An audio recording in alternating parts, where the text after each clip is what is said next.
Mahihirapan at mahihirapan ka, kaibigan, kung wala kang papeles dito sa Germany. Yun po ang ating pag-uusapan, mga kaibigan. Kasi doon po sa ating last na vlog, kung saan po tayo nagsishare ng ating experience, yung ating mga nalalaman dito sa Germany, no? At meron pong nag-comment. Yung last po na vlog po natin or yung sharing po natin ay ang isinare ko po sa inyo ay yung kung libre yung mga bagay-bagay dito sa Germany, kagaya ng kung wala kang trabaho, mabibigyan ka ng pera, pambayad ng upa, pambayad ng pagkain, and so on and so forth. So yun po ang pinag-usapan po natin, no? So mga kaibigan, meron pong nag-comment at syempre masaya ako dahil maganda, napakaganda yung comment niya. Sabi niya nga po ay yun, yung mga sinabi ko ay para po sa mga immigrants o kaya po sa yung mga citizens dito. Oo. So yun, sinagot ko naman siya ng short, no? Pero yun po ang pag-uusapan natin ngayon, mga kaibigan. Dahil napakahirap po ng buhay ng isang Pilipino dito na walang papeles, no? In particular dito sa Germany, mga kaibigan, no? So unang problema, mga kaibigan, no? Nandito ka sa Germany, okay? At wala kang visa, no? Wala kang mga papeles, or sabihin na natin nag-expire yung mga papeles mo. Halimbawa, pumasok ka rito bilang isang tourist visa. Bilang isang tourist, no? Nabigyan ka ng tourist visa. So nag-expire 'yon at syempre hindi mo na naipa-renew dahil gusto mo nang manirahan dito, mamuhay dito at subukan na i-improve yung nabobulol ka na naman. I-improve yung buhay mo, no? At sabihin na natin, gusto mong iangat sa kahirapan yung sarili mo at yung pamilya mo doon sa Pilipinas, no? So sa akin naman, yung personal na opinion ko dyan ay parang reaksyon ng isang Pilipino yan for survival. Hindi lang naman tayong mga Pilipino kasi ang gumagawa niyan. Maraming mga taga-ibang bansa rin na pumapasok dito at nag-expire yung visa at dito na sila tumitira, no? So yung iba, ang problema dyan, kumbaga, halimbawa nagkasakit ka, no? Syempre natatakot ka na magpa-check up kasi nga naman wala kang visa, no? Natatakot ka na kumbaga pumunta ka sa doktor ay siyempre i-report yan at mahuhuli ka at baka i-deport ka kaagad. Normal na mga reaksyon ng mga taong gustong mag-survive yan. Kaya ang problema doon, hindi na sila nagpapatingin sa doktor, no? Talagang buwis buhay na. Ang importante, makahanap ng trabaho, makapag ipon at makapagpadala doon sa pamilya sa Pilipinas. Yun ang mga priority po nating mga Pilipino kapag wala po tayong mga papeles, no? So yun po ang isang pinaka problema dyan. So talagang hindi natin alam kung makakasurvive tayo o hindi kasi wala eh. Hindi tayo nagpapatingin sa doktor, hindi natin alam kung ano yung sakit natin. Trabaho lang tayo ng trabaho hanggang wakas, no? Pangalawang problema, mga kaibigan, no? At meron na akong kumbaga nagkwento sa akin kung paano nila trinatrato sa trabaho yung mga taong walang papeles. Grabe, mga kaibigan, no? Parang mga hayop silang trinatrato, no? Kasi nga naman, kapag may mga employer na tumatanggap ng mga taong walang papeles ay iba yung trato sa kanila. Parang wala ka kasing right pagka ganun, no? Lagi kang natatakot kapag nagkamali ka o kapag hindi mo sinunod yung mga sinasabi ng employer mo o yung boss mo, ay baka ipa-deport ka, isusumbong ka, no? So parang lagi ka bang takot at balang araw makakapag-develop ka ng anxiety at saka depression at saka wala na, no? Para ka bang hindi tao. Yun ang kadalasang ginagawa sa mga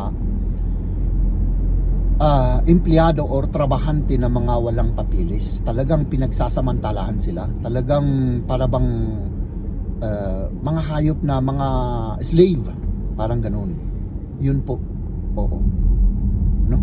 Kasi nga naman, kapag ikaw ay umangal at sabihin mo na hindi ko naman trabaho yan, boss, bakit ako lahat ng gumagawa, yung mga taong binabayaran mo para gawin yan, hindi naman nila ginagawa, bakit naman ako lahat?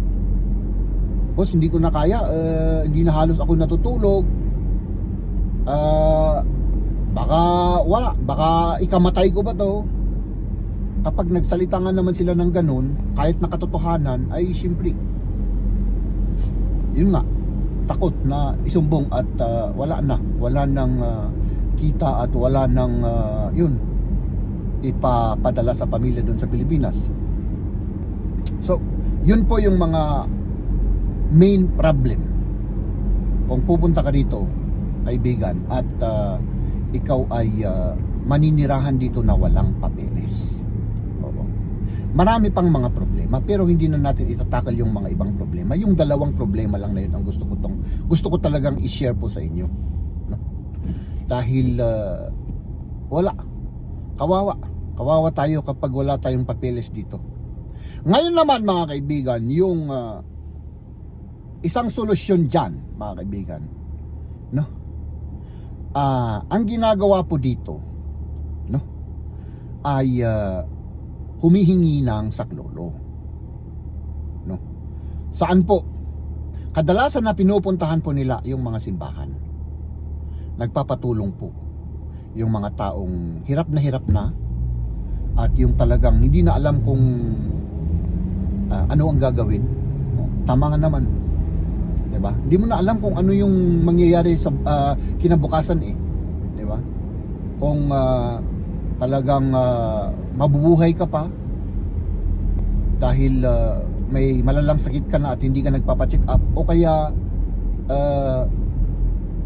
hindi mo alam kung ang kinabukasan mo ay yun, ma-deport ka at ma-ban ka na at wala ka nang kita. Maraming mga dahilan, no? So mga kaibigan, yun, magpatulong po tayo sa mga pwedeng tumulong sa atin. At saka, kung talagang hindi na natin kaya mga kaibigan, kasi yung depression, napaka ano yan, hindi natin masasabing madali or mahirap yan kung hindi natin naranasan ko na yan mga kaibigan. At ang isang depressed na tao ay wala, hindi mapakali, hindi makatulog, no?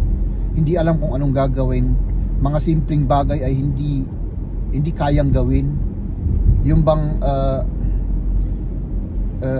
para bang wala nang ganang mabuhay, yung mga ganong isipan, no? Gusto na lang wakasan na yung sariling buhay. Yung mga ganong pumupunta sa isipan natin before na mangyari yan mga kaibigan, dahil mahirap yan. Sumuko na lang or magpatulong, no? Kaysa isang araw matagpuan ka lang dyan na isang malamig na bangkay, di ba? Paano na? Di mas lalong mahihirapan yung pamilya mo sa Pilipinas, di ba? The best, magpatulong na lang, no? Lalong-lalo na yung mga inaabuso sa trabaho. Maswerte ka kung may kukuha sa iyo na tutulungan ka para makukuha ng papeles, o kaya yun bang mabuti yung puso na yun, kahit papano ay maganda ang trato sa iyo sa trabaho, no? Yung hindi ka tatuhin na parang hayop na hindi tao, no? Kasi maraming ganun, yung mga employer na sinasamantala yung sitwasyon mo para lang kumita ng pera. Yung mga hayop na hinayupak na mga yan, para lang kumita ng pera at pagkaperahan ka, no? Imagine mga kaibigan, yung mga sasahurin o yung mga minimum wage dito. Hindi ko alam kung hindi kasi ako updated sa minimum wage. More than 10 euro siguro dito sa Germany. Pero ang ipapasahod sa iyo 3-4 per hour. 'Di ba? Can you imagine that mga kaibigan? Talagang ano 'yan? Talagang walang puso, no? Ay siyempre yung mga kababayan natin ay talagang kinukuha na lang kasi walang magawa. Kaysa naman yun nga, pauwiin sa Pilipinas, yun nga, dahil sa takot na wala nang ipapadala sa mga kamag-anak, sa mga anak, di ba? Ganun po mga kaibigan, no? Kaya maraming salamat po sa nag-comment at napakaganda po ng kanyang comment at yun, sana mag-comment rin po kayo kung meron po kayong gustong malaman or matanong at susubukan ko pong yun bang sagutin sa pamamagitan ng pagbablog po, yung inyong mga katanungan, yung mga topic na talagang yun bang kahit papaano man lang ay makakakuha tayo ng idea or yung mga options ganon, no? Pwede po nating pag-usapan yan kasi noon ko pa gustong gawin to mga kaibigan, pero hindi ko ba alam, parang naging napaka-busy ko.